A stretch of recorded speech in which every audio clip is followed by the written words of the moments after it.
प्रिय छात्रों, हम लोगों ने तीसरे वीडियो में अमर के चरित्र चित्रण तक देखा था, अमर के बारे में जाना था। अब अमर से छोटा भाई कुंवर के बारे में जानेंगे, उसके बाद उस बच्ची के बारे में और सपोर्टिंग कैरेक्टर जो आए हैं उन लोगों के बारे में देखेंगे, जिन लोगों का इसमें ज़्यादा रोल नहीं है। तो आइए देखते हैं कुंवर कौन है। आप लोगों को समझ में आ ही गया होगा। कुंवर अम्मा बाबूजी का सबसे छोटा बेटा है। वह छठी कक्षा में क्लास 6 में पढ़ता है। उसे अभी कोई चिंता नहीं है क्योंकि अभी उसे दुनियादारी का ज्ञान ही नहीं है। जब मुन्नी की ससुराल भेजने की बात होती है तब कुंवर उसका विरोध करता है, लेकिन जिस समय बाबूजी जबरदस्ती मुन्नी को उसकी ससुराल भेज रहे थे उस समय कुंवर ने भी विरोध किया था। कुंवर ही अम्मा को बताता है कि समर भैया धोती प्रभा के लिए लाए हैं। अब यहाँ कुंवर को पता था एक बार समर ने अपनी पत्नी के लिए एक साड़ी खरीद कर लाई थी, चुपके से, जिसकी जानकारी घर के बाकी लोगों को नहीं थी। तो कुंवर ने जाकर के अम्मा जी से बता दिया था कि समर भैया ने प्रभा भाभी के लिए एक साड़ी लाई है। वह झूठ नहीं बोलता है। पढ़ाई लिखाई के साथ वो खेल कूद में भी रुचि रखता है। इसके बारे में विशेष नहीं बताया गया है क्योंकि इसका कोई विशेष रोल ही नहीं है इस उपन्यास में। अब चलिए एक नन्ही सी प्यारी सी जो बच्ची जन्म लेती है उसके बारे में है। ये तो अभी अभी जन्म ही ली है, इसलिए इसका भी कोई रोल नहीं है। बच्ची धीरज तथा भाभी की बेटी है और अम्मा बाबूजी की पोती है। ये रिश्ता बता रहे हैं। इस तरह से बताएंगे तो समर अमर कुंवर की भतीजी भी हो जाएगी और मुन्नी की भी भतीजी हो जाएगी। छोटी बच्ची सभी को बहुत प्यारी है, ये कहने की बात है। ये न लिखने से भी चलता, लेकिन लिख दिया तो चलिए पढ़ दिया। उसके जन्म पर बाबूजी को अच्छा लगता है। जब पोती जन्म लेती है तो बाबूजी को अच्छा लगता है। क्यों अच्छा लगता है, इसका भी कारण है। जब बेटा जन्म लेता, पोता जन्म लेता तो बिरादरी के लोग खर्च करने के लिए कहते हैं, पार्टी करने के लिए कहते हैं। जब बेटी जन्म ली तो किसी ने पार्टी करने के लिए नहीं कहा, इसलिए वे खुश हैं। इसलिए खुश हैं क्योंकि इस समय उनके हाथ में पैसे नहीं है, आर्थिक तंगी चल रही है। लेकिन नाराज इसलिए हैं कि वह एक बेटी जन्म ली है और बाद में उसके विवाह के समय एक मोटी रकम खर्च करनी पड़ेगी। उस समय का मिठाई दावत आदि का तात्कालिक खर्चा बचा क्योंकि घर में पैसे का अभाव था तथा लड़का होने पर सभी दावत मांगते। देख लिए, यहाँ भी आप लोग कहते हैं ये हमारे समाज की बनावट है, किस प्रकार से लड़कियों को लोग भार समझते हैं और लड़के को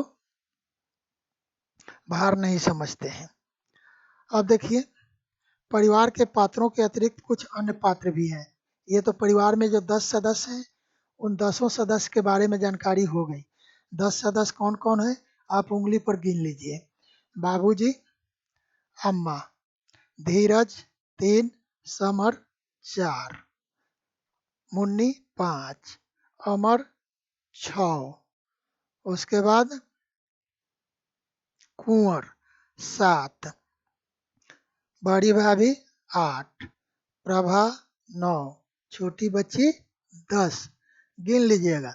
और पहला क्वेश्चन मैंने यही बताया था शुरू में कि सारा आकाश उपन्यास जिस परिवार के बारे में है उस परिवार में कितने सदस्य हैं, तो उत्तर हो जाएगा 7, 8, 9, 10। इसमें से एक आपको चुनना है तो आपका उत्तर होगा 10। तो इस प्रकार से हो जाएगा। तो कुछ अन्य पात्र भी हैं जो मुख्य अथवा वाचाल स्थिति में उपन्यास में महत्वपूर्ण भूमिका निभाते हैं। मुख्य का मतलब होता है कि उन्होंने कुछ बोला ही नहीं है, इसमें उनका कोई स्टेटमेंट नहीं है। मुख मतलब चुप, वाचाल मतलब मुखर जो बोलते हैं, है ना। तो यहाँ यह बताने की कोशिश की गई है कि कुछ ऐसे पात्र हैं जो मूक हैं और कुछ ऐसे हैं जो बोलते हैं। उनका भी परिचय नीचे दिया जा रहा है। अब पेन काम करना बंद कर दिया। आप लोग देखे होंगे कि एक दूसरा ही ब्लिंक करके कुछ आया था और जो वापस चला गया। अभी देखिए, ट्राई करते हैं, काम नहीं कर रहा है। ठीक है, करना क्या है।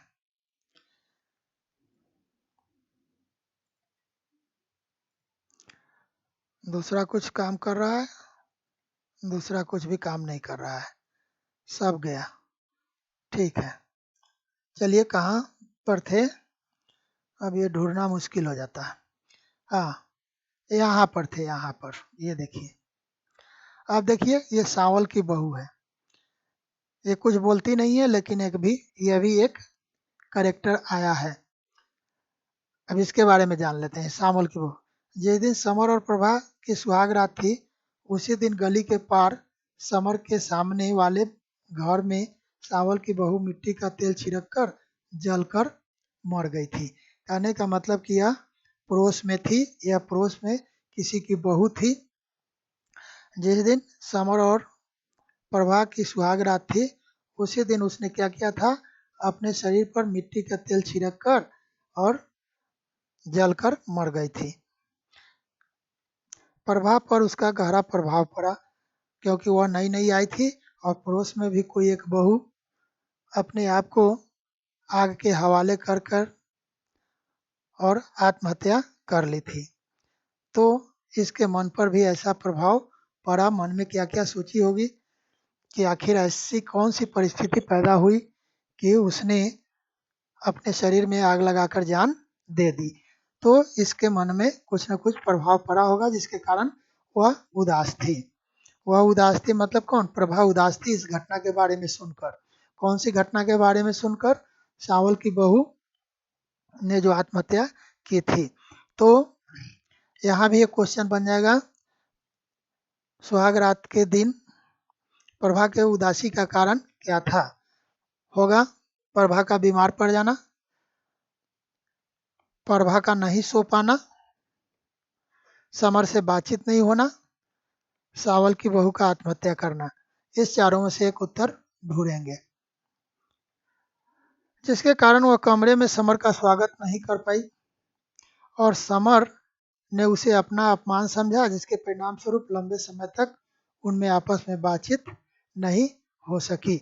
अब यहाँ यही पहला कारण है कि प्रभा ने समर से उस दिन बातचीत नहीं की, क्योंकि पड़ोस में सांवल की बहू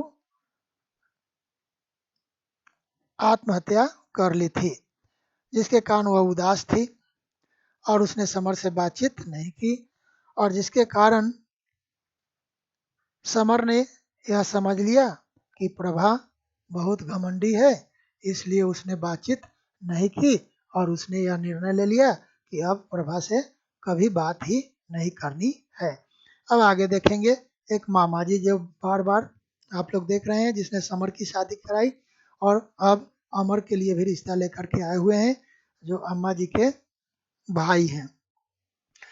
मामा जी का नाम चंदन है। वे धीरज, समर, मुन्नी, अमर तथा कुंवर के मामा तथा अम्मा के भाई हैं। उन्होंने ही समर का रिश्ता कराया था। अम्मा उन्हें प्रभा के परिवार द्वारा शादी में पर्याप्त न दहेज देने के लिए दोषी ठहराती हैं। इस कारण वे भी अम्मा से नाराज हैं। कहने का मतलब कि समर की शादी में पर्याप्त दहेज न मिलने का दोषी अम्मा अपने भाई चंदन को मानती हैं। इसलिए चंदन भी अपनी बहन जो अभी अम्मा है उनसे नाराज हैं। दूसरी बार जब वे अमर का रिश्ता लेकर आए हैं, तो बाबूजी से साफ साफ कहते हैं कि वे अमर को लड़की दिखाएं तथा लेन देन की बात स्वयं करें। इस बार जब वे रिश्ता लेकर आए हैं, तो इस बार वे मीडिएटर बनना पसंद नहीं कर रहे हैं। वे कह रहे हैं कि जिस लड़की से अमर की शादी होगी, अमर को वह लड़की दिखा दीजिए। और रह गई बात लेन देन की, तो मैं बीच में नहीं पड़ूंगा, आप बेटी वाले से खुद लेन देन की बात करें। बाबूजी के कहने पर वे घर में मदद करने के लिए समर को भी समझाते हैं। बाबूजी ने अपने साले चंदन से कहा था कि समर को थोड़ा समझाइए, वह आगे की पढ़ाई करना चाहता है, लेकिन घर की आर्थिक स्थिति, इकोनॉमिकल कंडीशन ठीक नहीं है, इसलिए उसे कहिए कि वह कोई काम धंधा कर ले जिससे घर में कुछ न कुछ आर्थिक सहयोग हो। तो मामा जी अर्थात चंदन समर को समझाते हैं कि कोई काम करो। अपनी नाराजगी जाहिर करने के लिए वे बहन के घर से खाना खाए बिना ही चले जाते हैं, क्योंकि वे नाराज हैं। रिश्ता लेकर तो आए थे सही, लेकिन बहन के यहाँ खाना नहीं खाते हैं, बिना खाना खाए ही लौटकर चले जाते हैं। अब आइए ऊपर, जब हम लोग समर के बारे में पढ़ रहे थे तो हम लोगों ने देखा था कि समर का एक दोस्त है दिवाकर, वह किरण का पति है। अब यहाँ भी देख लीजिए, एक और प्रश्न आ गया, प्रश्न बन जाएगा दिवाकर की पत्नी का नाम क्या था। तो किरण तो उसकी पत्नी का नाम है, और 2-3 नाम दे देंगे। जो दिवाकर की पत्नी नहीं होगी उसमें से आपको सही नाम चुनना होगा। उसके पिता अर्थात दिवाकर के पिता अच्छे पद पर हैं, उनका घर बड़ा है। दिवाकर के घर जाकर ही समर पढ़ाई करता है। समर जाकर अपने दोस्त दिवाकर के घर में पढ़ाई करता है। दिवाकर समर को अपने पिताजी से कहकर प्रेस में 75 रुपए की नौकरी लगवाता है। जैसा कि हम लोग समर के बारे में ऊपर पढ़ रहे थे, तो उस समय हम लोगों ने देखा है कि समर प्रेस में प्रूफ रीडर का काम कर रहा था। और वह काम किसने लगाया था? दिवाकर ने अपने पिताजी से कहकर समर को प्रेस में प्रूफ रीडर का काम लगवा दिया था, और उसकी तनख्वाह 75 रुपए तय हुई थी। यहाँ भी क्वेश्चन बन जाएगा, समर की नौकरी प्रेस में किसने लगवाई थी? दिवाकर ने, दिवाकर के पिताजी ने, शिरीष भाई ने, चंदन मामा ने। इसमें से आपको एक उत्तर चुनना होगा। जो सही उत्तर क्या होगा? दिवाकर के पिताजी ने। दूसरा क्वेश्चन बनेगा, प्रेस में नौकरी के लिए दिवाकर को कितने रुपए तनख्वाह तय हुई थी? 75, 76, 77, 78, वाटेवर, 75, 80, 85, 90, कुछ भी, उसमें से एक उत्तर आपको सही जो लगेगा वह देना है। तो यहाँ लाइन बाय लाइन पढ़िएगा, समझिएगा, तब आपको पता चलेगा कि उसकी तनख्वाह 75 रुपए थी। साथ में यह शर्त भी रखता है कि वह 3rd ईयर में दाखिला लेगा। लेकिन दिवाकर ने यह शर्त लगाती थी समर के साथ कि तुम्हें नौकरी हम तभी लगवाएंगे जब तुम 3rd ईयर में दाखिला लोगे। दाखिला मतलब एडमिशन लोगे। अब आप कहेंगे कि ये 3rd ईयर क्या है? तो ये 1st ईयर, 2nd ईयर जो हुआ, इंटरमीडिएट हुआ, 3rd year, 4th year and 5th year, ये तीनों जो होंगे वो ग्रेजुएशन के होंगे, है ना। तो 3rd ईयर में एडमिशन लेने के लिए शर्त लगा दिया। कहने का मतलब कि दिवाकर अभी पढ़ेगा, और समर यदि पढ़ाई छोड़ देगा तो उसका साथी उससे बिछुड़ जाएगा।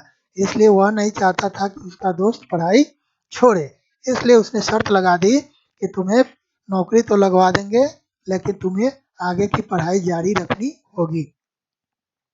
दिवाकर के कारण ही समर का परिचय शिरीष भाई से होता है। अब दिवाकर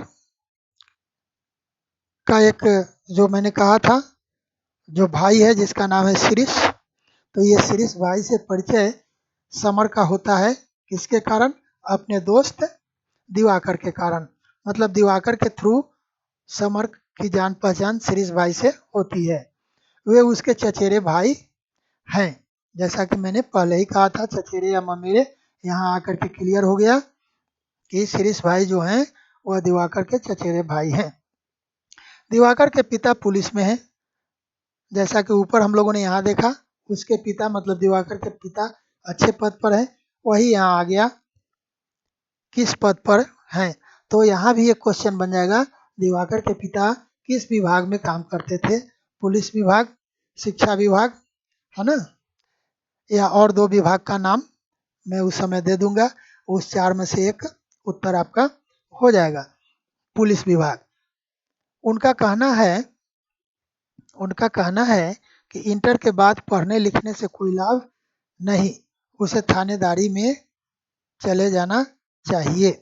कहने का मतलब कि दिवाकर के पिताजी दिवाकर के बारे में कहते हैं कि जब तूने इंटर की पढ़ाई कर ली अर्थात 12 तक की पढ़ाई कर ली तो आगे पढ़ने से कोई फायदा नहीं है, थानेदारी में चले जाना चाहिए, मतलब पुलिस विभाग में चले जाना चाहिए।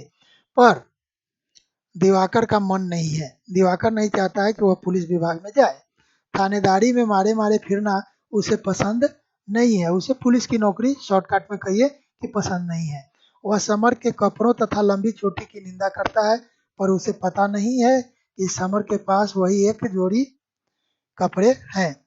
अब वह मतलब दिवाकर समर के जो कपड़े हैं उसकी भी शिकायत करता है, समर लंबी चोटी रखता है उसकी भी शिकायत करता है, लेकिन दिवाकर को यह पता नहीं कि समर के पास तो एक जोड़ी कपड़े ही है, दूसरा कपड़ा ही नहीं है। समर के घर की स्थिति का उसे पता नहीं है, क्योंकि हर आदमी अपने घर की बात तो अपने दोस्तों को बताता नहीं है। दोस्ती तो सिर्फ और सिर्फ स्कूल और कॉलेज में होती है, घरेलू स्थिति के बारे में तो किसी को कुछ पता होता नहीं है। समर को थर्ड ईयर की किताबें लेने की भी जरूरत नहीं पड़ती, क्योंकि वह दिवाकर की पुस्तकों से ही पढ़ सकता है। कहने का मतलब कि दिवाकर भी थर्ड ईयर में पढ़ेगा और समर भी थर्ड ईयर में पढ़ेगा, तो दिवाकर को किताब खरीदने की जरूरत नहीं पड़ेगी, क्योंकि समर को किताब खरीदने की जरूरत नहीं पड़ेगी, क्योंकि दिवाकर की किताब से वह पढ़ लेगा। आवश्यकता पड़ने पर दिवाकर समर को उधार भी देता है, जब जरूरत पड़ती है तो दिवाकर समर को कुछ पैसे उधार भी दे देता है। आगे देखिए,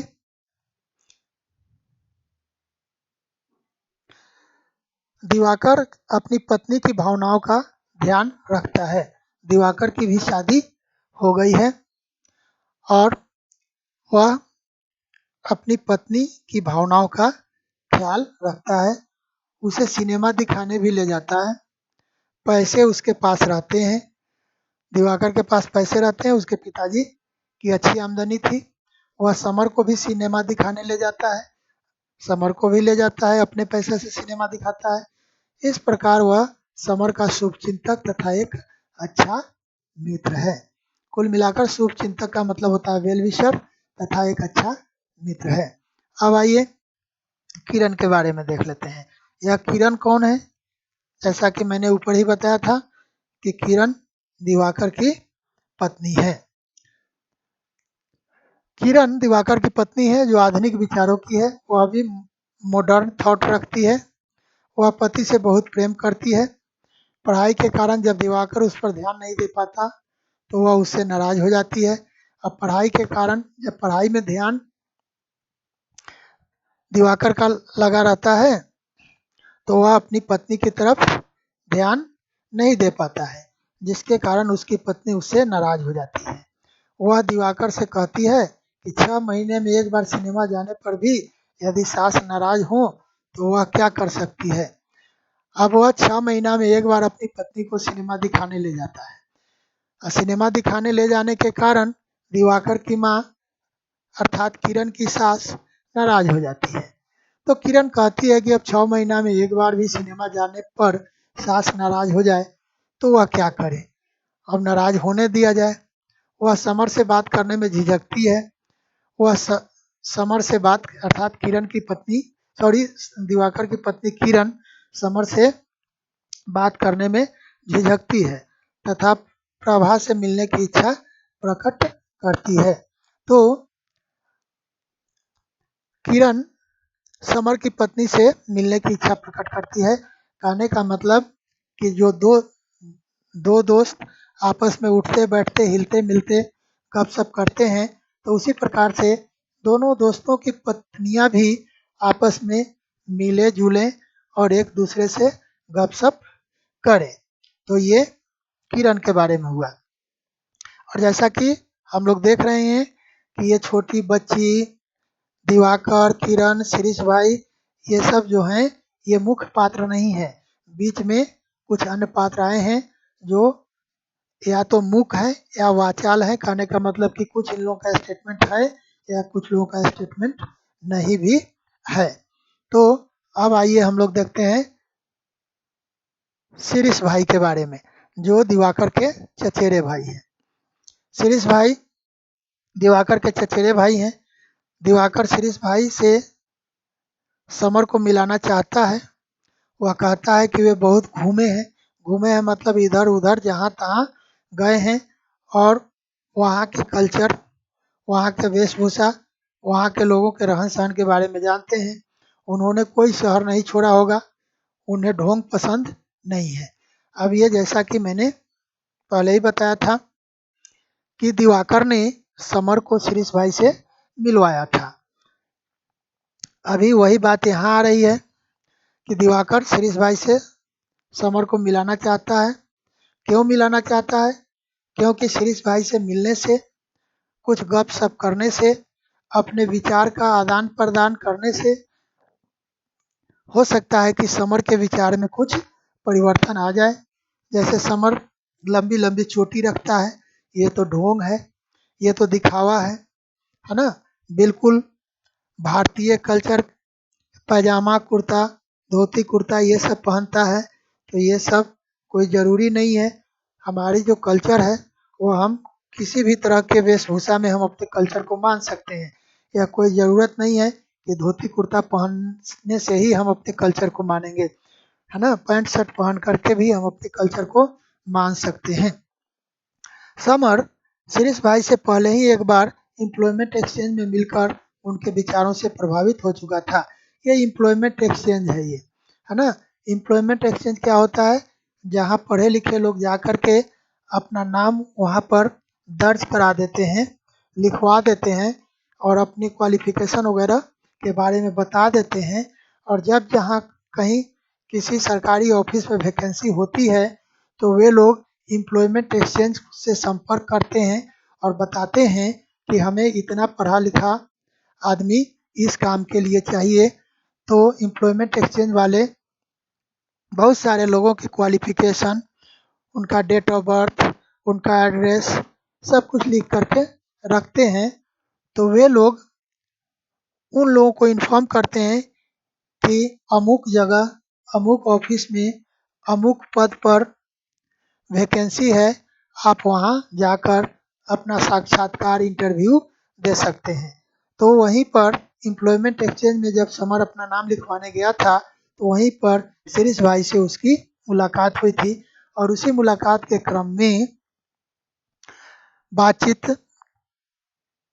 का सिलसिला जब आगे बढ़ा तो समर शिरीष भाई से प्रभावित हुआ था। शिरीष भाई 150 रुपए की क्लर्क की सरकारी नौकरी करते हैं। शिरीष भाई भी सरकारी नौकरी करते हैं, शिरीष भाई भी क्लर्क हैं और उनकी तनख्वाह 150 रुपये है। यहाँ भी एक क्वेश्चन बनेगा। पेन ने काम करना बंद कर दिया है, इसलिए ऐसे ही समझने की कोशिश कीजिए। जहाँ जहाँ ये कर्सर जा रहा है वहाँ ध्यान लगाइए। यहाँ क्वेश्चन बनेगा, शिरीष भाई कौन सी नौकरी करते थे, है ना। तो यहाँ भी 4 ऑप्शन दे दिए जाएंगे, क्लर्क की, शिक्षक की, पुलिस की या जमादार की, है ना। तो इसमें से आप एक उत्तर चुन लेंगे। और क्लर्क की नौकरी धीरज भी करता था, तो धीरज भी क्लर्क की नौकरी करता था और शिरीष भाई भी क्लर्क की नौकरी कर रहे हैं। धीरज की तनख्वाह कितनी थी? 99 रुपये, 99 रुपीज। शिरीष भाई की तनख्वाह कितनी है? 150 रुपये, 150। उनकी बहन मानसिक रूप से बीमार है। शिरीष भाई की बहन जो है वह मेंटल डिसऑर्डर का शिकार है, उसका इलाज चल रहा है, उन्हें छुट्टी नहीं मिलती, अतः वे बहन को अस्पताल में दिखाने के लिए शनिवार को दिवाकर के यहाँ आकर रविवार को चले जाते हैं। तो नौकरी से छुट्टी नहीं मिलती, इसलिए शनिवार के दिन वे अपनी बहन को लेकर आते हैं अस्पताल में दिखाने, और शनिवार को अस्पताल में दिखाकर और दिवाकर के घर ठहरते हैं और रविवार को फिर चले जाते हैं। वे अपनी बहन से बहुत प्यार करते हैं। वे आधुनिक विचारों के व्यक्ति हैं, वो भी मॉडर्न थॉट के आदमी हैं। किसी भी बात को बिना तर्क की कसौटी पर कसे स्वीकार नहीं करते। कोई भी बात जब होती है तो उसको सबसे पहले लॉजिक लगा करके देखते हैं कि वह बात मानने लायक है या नहीं, उस बात पर अमल करने लायक है या नहीं, तभी उस बात पर अमल करते हैं, नहीं तो नहीं करते हैं। उन्हीं के प्रभाव के कारण समर अपनी चोटी कटवा देता है। अब जब समर की भेंट मुलाकात शिरीष भाई से होती है और शिरीष भाई जब अपनी बातों से उसे समझाते हैं, शिरीष भाई की बातों से वह प्रभावित होता है और अपनी चोटी कटवा देता है तथा भारतीय संस्कृति के रूढ़िवादी विचारों के प्रति उसकी मान्यता बदल जाती है। और ये जो हमारे इंडियन कल्चर है, जो जिसमें रूढ़िवादिता है, कहने का मतलब कि पुरानी परंपरा है, उस परंपरा को मानना ही मानना है, लकीर के फकीर बने रहना ही रहना है। तो यह विचार भी समर के मन से धीरे धीरे निकलता है। क्यों निकलता है? जब उसकी मुलाकात शिरीष भाई से होती है और शिरीष भाई की बातों का उसके ऊपर प्रभाव पड़ता है और एकल परिवार की ओर आस्था बनती है। एकल परिवार का मतलब हुआ न्यूक्लियर फैमिली। यहाँ पेन काम नहीं कर रहा है कि मैं मीनिंग लिख दूं, यहाँ देखिए मैं बार बार इसको यहाँ पर फोकस कर रहा हूँ। एकल परिवार मतलब न्यूक्लियर फैमिली।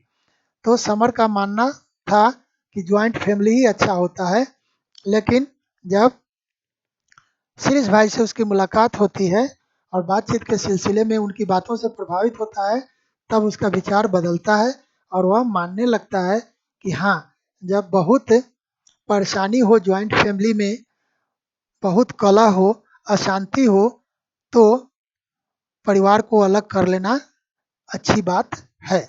शिरीष भाई रिश्तों के महत्व को अच्छी तरह समझते हैं, उन्हें निभाना भी जानते हैं। शिरीष भाई रिश्ता को अच्छी तरह समझते हैं और रिश्ता को अच्छी तरह निभाना भी जानते हैं। और शिरीष भाई ने बहुत कुछ समझाया जो मैं अभी बताऊंगा, लेकिन यहाँ बताने की जगह नहीं है। जब मैं पाठ में जाऊंगा तो वहाँ बताऊंगा कि किस प्रकार से उन्होंने समझाया, कि किस प्रकार से पिता की बातों, पिता की समस्याओं का भी ख्याल रखना है, भाई के साथ कैसे मिलजुल कर रहना है, छोटे भाइयों के प्रति किस प्रकार से प्यार देना है और किस प्रकार से परिवार से अलग भी रहना है और किस प्रकार से अपने छोटे भाइयों को अपने साथ रख करके पढ़ा देने से पिताजी के लिए एक मदद भी हो जाएगी। यह कोई जरूरी नहीं है कि कमा करके रुपए पिताजी को दे दे। पिताजी के ऊपर जो बोझ है, जो उनकी जिम्मेवारी है, उस जिम्मेवारी को अपने ऊपर लेकर के भी पिताजी की मदद की जा सकती है। तो इस वीडियो में इतना ही। अब आगे और भी कुछ गौण पात्र हैं, मुख्य पात्र नहीं है, मुख्य का उल्टा होता है गौण, है ना। तो कुछ गौण पात्र हैं जिनके बारे में हम लोग आगे देखेंगे। फिलहाल इतना ही।